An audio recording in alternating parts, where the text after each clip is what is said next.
one of the Gospels, I think in the Gospel of Luke, और look के सुसमाचार में we see the incident when Jesus went to the temple with his family. और हम ऐसे घटना को देखते हैं जहाँ पर यीशु अपने परिवार के साथ मंदिर के ओर अंदर प्रवेश करते हैं.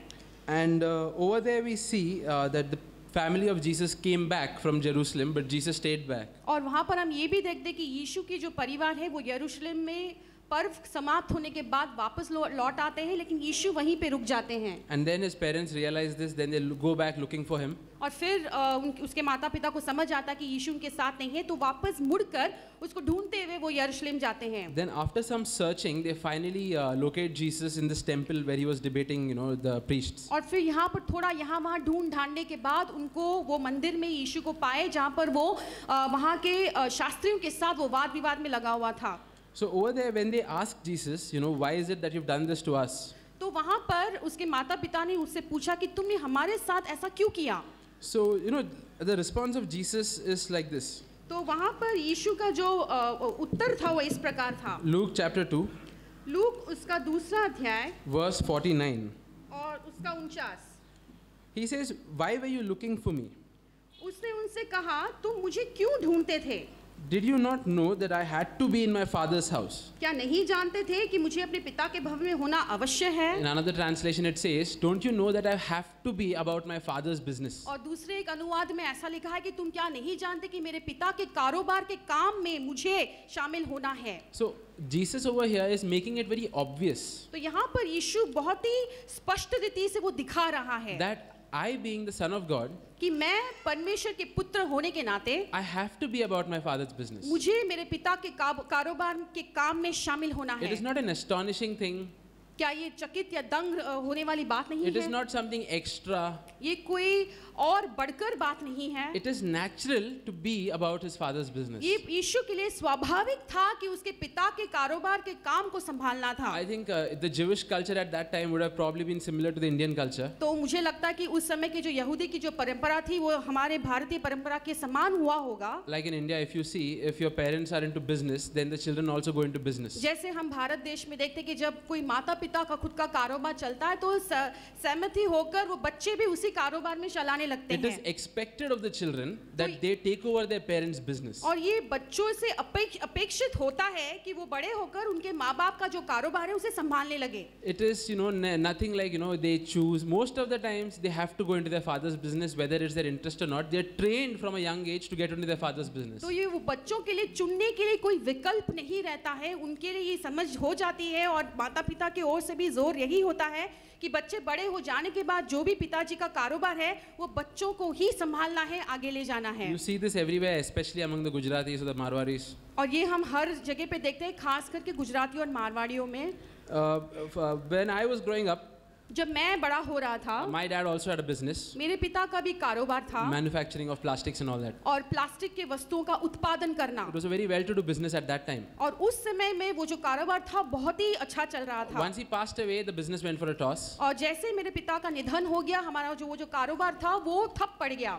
Then post the year 2000, it like totally went flat. और फिर साल 2000 के बाद में पूरी तरह से वो बंद हो चुका. In the year 2005 or 6, और 2005 और 2006 के करीब, after my 12th standard, मैंने जब 12वीं कक्षा कंप्लीट किया, for 1 year I got into the business myself, trying to revive it. तो एक साल के लिए मैं खुद उस कारोबार को फिर से जिंदा करने की कोशिश कर रहा था. I had this interest. I wanted to get into the business only. I didn't really want to go for a job at that time. और मुझे ये दिलचस्पी थी कि मैं उस कारोबार को फिर से खड़ा करूं, और मुझे कोई नौकरी के लिए मेरा मन में कोई दिलचस्पी नहीं था. So I tried for a year, but after a year it didn't work. और मैं एक साल के लिए फिर उसको जिंदा करने की कोशिश किया, लेकिन उसके बाद में मैंने छोड़ दिया. During that 1 year, I visited many, people who were my dad's friends in the business circle. और उस एक साल में मेरे पिता बहुत सारे लोगों को मैंने मुलाकात लिया जो मेरे पिता के दोस्तों में से थे. Those guys were like small time guys compared to my dad. और वो जो दोस्त थे मेरे पिता के मुकाबले थोड़े स्तर से नीचे थे. But by this time they've sort of become big. लेकिन अब तक वो भी बड़े हो गए हैं। So I was speaking to one person back then. और तब मैं एक व्यक्ति से मैं बात कर I रहा had था gone to visit him, trying to get some idea about the work and all. और तो मैं उनसे मुलाकात करने गया कि किस तरह से कारोबार को वापस जिंदा करके आगे बढ़ाया So he जाए। was telling me a lot about my dad, तो वो मेरे पिता के बारे में मुझे बहुत सारी बातों को बताया about his skill and his expertise and all that stuff. और उनके काबिलियत और उनके किस तरह से किस चीजों में वो माहिर हैं। And he was telling me that your dad was very successful. और उन्होंने मुझसे बताया कि तुम्हारे पिताजी बहुत सफलतापूर्वक से जिंदगी बिताया। He said that if he were alive today, you would have had a big factory somewhere in the Nashik, Daman area. तो उन्होंने मुझसे कहा कि यदि तुम्हारे पिताजी आज जिंदा होते तो उनके लिए एक बहुत ही बड़ा मैन्युफैक्चरिंग यूनिट नासिक ऐसे कोई जगह पे होता। He said that you would have been driving a Mercedes today. तो वो उन्होंने मुझसे कहा कि अब उसके वजह से आज तुम शायद एक मर्सिडीज भी चला रहे होंगे। After hearing all of this, I started feeling a bit bad. ये सब सुनने के बाद मुझे थोड़ा बुरा लगा। I was like, yeah man, I would have been driving a Mercedes instead of that van right now. तो मुझे ऐसा लगा कि मैं अभी जो वैन चला रहा हूँ इसके बदले में मैं शायद एक मर्सिडीज चला रहा होगा।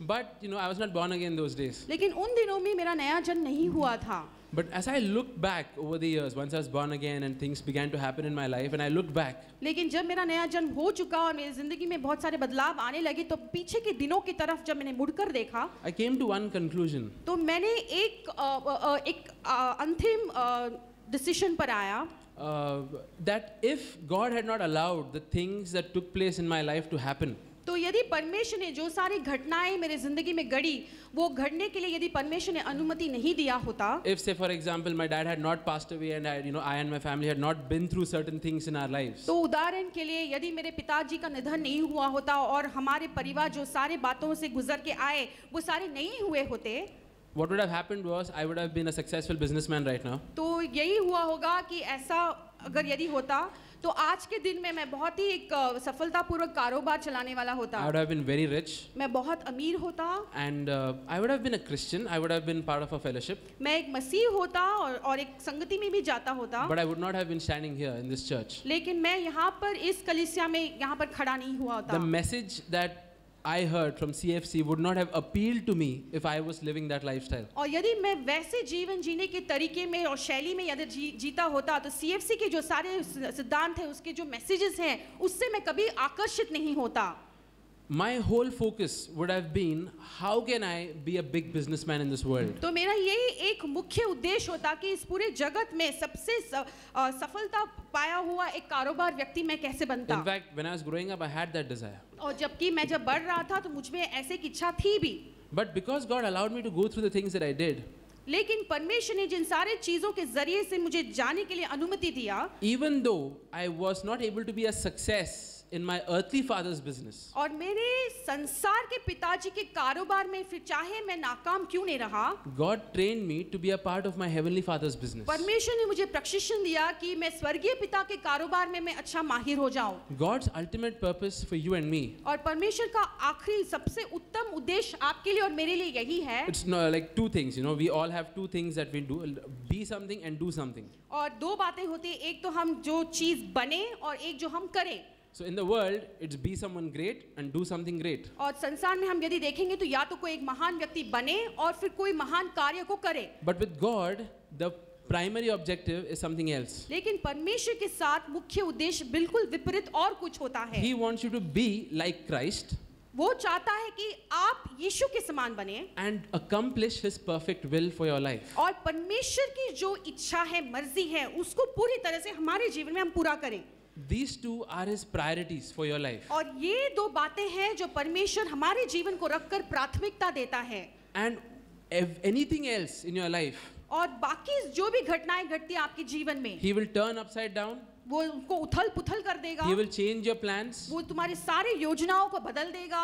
to make sure that these two priorities are first met. और सिर्फ इसीलिए कि ये जो दो प्राथमिक बातें हैं परमेश्वर के उद्देश्य के अनुसार वो तुम्हारे जीवन में पूरा होने के लिए। If you can be like Christ and accomplish His perfect will, और यदि आप यीशु के समान बन सकते हो और पिता परमेश्वर की मर्जी को पूरी तरह से पूरा कर सकते But for हो, that to happen, you need to go through problems. लेकिन इन दो बातों को बनने के लिए, उसको घड़ने के लिए आपको समस्याओं के जरिए से जाना होगा God will take you through those problems. और परमेश्वर आपको उन समस्याओं के जरिए से ले जाएगा। Could be financial, could be health, could be different types of persecution, whatever. और फिर चाहे वो आपकी आर्थिक परिस्थिति में होगा, आपके तंदुरुस्ती में होगा, फिर चाहे फिर कोई भी तरह की सतावट क्यों ना हो। God's primary objective for your life is not to keep you happy in this earth. और परमेश्वर का सबसे मुख्य उद्देश्य ये नहीं है कि इस संसार में आपको खुश रहने दे, Happy in terms of the world. और खुश इस संसार की रीति के You know, अनुसार। Jesus said, "Peace I leave with you, but I don't give peace like the world gives you." जैसे यीशु ने कहा कि मैं अपनी शांति तुम्हें दिए जाता हूँ, ना कि उस शांति जो संसार तुम्हें देती है। So we have an idea about what happiness is because we get that idea from the world, what the world thinks happiness is. और हमें ये जो शांति है, ये जो खुशी है, इसके बारे में हमें अंडरस्टैंडिंग है जो संसार समझती है उसके अनुसार नहीं। But God knows that true happiness, joy comes from something else. लेकिन परमेश्वर जानता है कि खुशहाली के जरिए से आनंद जो है किसी और चीजों से आती है। And to get that true happiness and joy, you have to first go through certain things in your life which may eventually not keep you happy or make you happy. और वो खुशहाली और आनंद को पाने के लिए परमेश्वर तुम्हें कई ऐसे घटनाओं के जरिए से ले जाएगा। फिर चाहे ऐसा भी हो सकता है कि उस घटना से जरिए से जाते वक्त आप शायद ना खुश होंगे। If you are a believer, आप यदि एक विश्वासी हैं, when you do God's work, जब आप परमेश्वर के कार्य को करते हो, it may be something big आपको कुछ महान बनाएगा, or it may be something small as setting chairs in the church. और या फिर बहुत ही छोटा साधारण काम होगा, मान लीजिए कलीसिया में चेयर को उठाकर रखने का। Remember, you're never doing anything extra.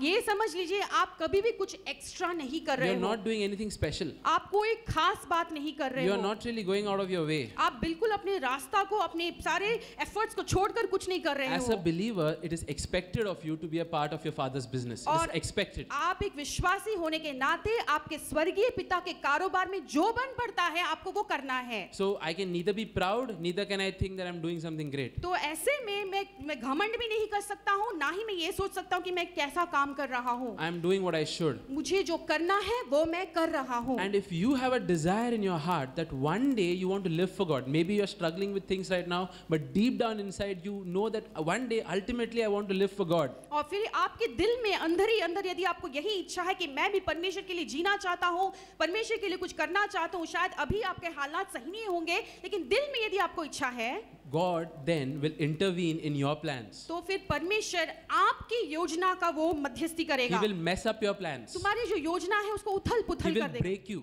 वो आपको तोड़ेगा through people, लोगों के जरिए through से circumstances, और हालातों के जरिए से, humble you तुमको नम्र through बनाएगा failure, और तुम्हारे नाकाम परिस्थिति से, and totally leave you for nothing at times. और फिर कई बार तुम्हें बिल्कुल कोई सहारे के बगैर तुम्हें बेबस वहां पर वो छोड़ देगा, So that ultimately He can give you the best. ताकि आखिर में सर्वोत्तम जो है वो उत्तम से उत्तम वो तुम्हें देगा। And that best is His perfect will for you. और वो जो उत्तम बात यही है कि पिता परमेश्वर का जो सबसे उत्तम इच्छा है तुम्हारे बारे में, That best does not mean if God did not let me get a good job, that means He's going to give me a better job.